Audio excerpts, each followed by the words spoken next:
সুপ্রিয় দর্শক, আপনাদের সাথে আছি আমি জ্যোতিষী প্রকাশ অধিকারী। আজকে শ্রাপিত দোষের একটি রেখা আমরা দেখাবো। দেখুন, এই জাতকের হাতে এই যে শনির ক্ষেত্রে, অর্থাৎ একটু ড্র করে দেখাবো, জুম করে নেব।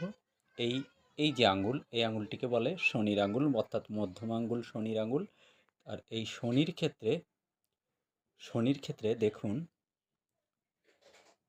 এই যে একটি রেখা এইভাবে আপনারা লক্ষ্য করুন স্ক্রিনে, এই যে রাহুর মধ্যে প্রবেশ করছে, শনি রাহু যোগ, এটাকে বলে শ্রাপিত দোষ।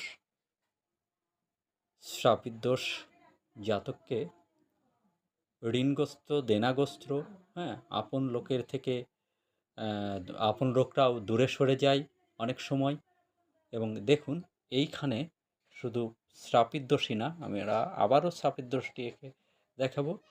এই যে আবারও দেখাবো, এই যে শ্রাপিত দোষ, সেই সাথে এই শনির এরো রেখা, এই যে শনিতে রয়েছে এরো রেখা, এই যে এরো রেখা, শনিতে এরো রেখা থাকলে তাদের জীবনে প্রতিটা কর্ম বাধা বিপত্তির মধ্যে কাটে, কোনো কর্ম ইজি হয় না। সেই সাথে এখানে আরও একটি রেখা রয়েছে এই শনির ক্ষেত্রে। দেখুন, এই শনির ক্ষেত্রেই রয়েছে আরও একটি রেখা, এই যে দেখুন এরো রেখা, এর উপরে রম্বুজ, এটাকে বলে শনির রম্বুজ।